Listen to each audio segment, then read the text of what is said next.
All right, guys, thank you. Welcome back to Genesis chapter 8, verse 1.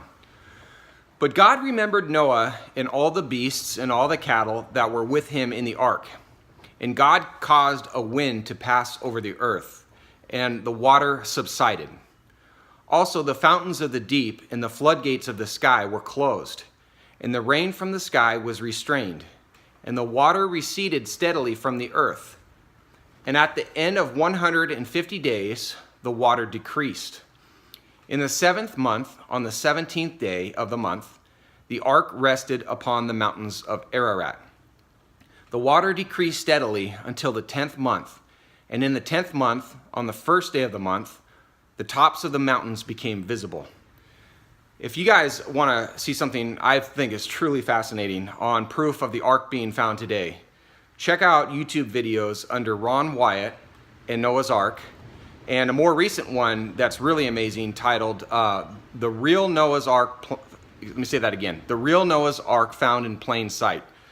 I watched these and I truly believe that it's there. It's awesome. Okay, verse 6.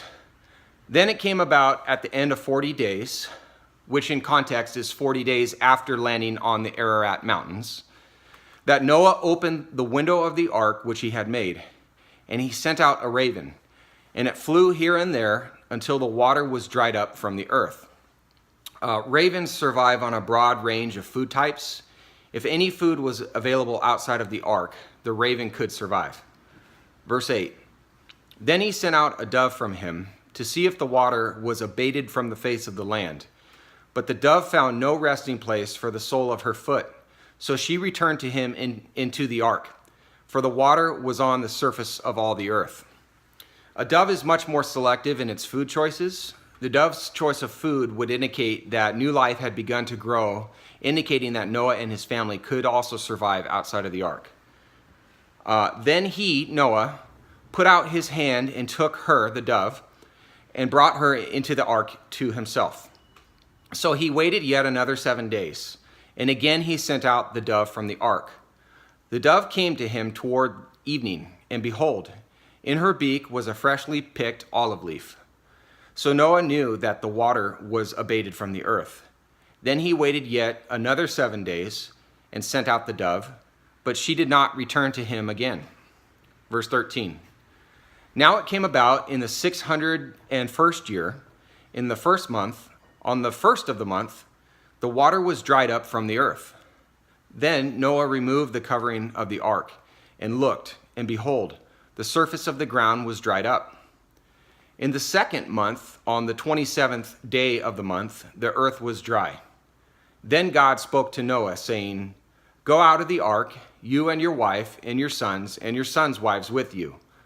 Bring out with you every living thing of all flesh that is with you, birds and animals and every creeping thing that creeps on the earth, that they may breed abundantly on the earth, and be fruitful and multiply on the earth. So Noah went out, and his sons and his sons' wives with him. Verse 19. Every beast, every creeping thing, and every bird, everything that moves on the earth, went out by their families from the ark. Then Noah built an altar to the Lord, and took of every clean animal and of every clean bird, and offered burnt offerings on the altar. The Lord smelled the soothing aroma, and the Lord said to himself, I will never again curse the ground on account of man, for the intent of man's heart is evil from his youth. And remember that when people say you've got a good heart. And I will never again destroy every living thing as I have done. So regardless of how sinful mankind would become in the future, God promised not to engage in global catastrophe by a flood ever again. Verse 22. While the earth remains, seed time and harvest, and cold and heat, and summer and winter, and day and night shall not cease. So if global warming destroys the world, then God would be a liar, and he's not. Not to say that we shouldn't be the best stewards of what God has given us, but here God clearly states that seasons will remain until he comes to destroy and renew the earth, which will take place in Revelation, which we'll see.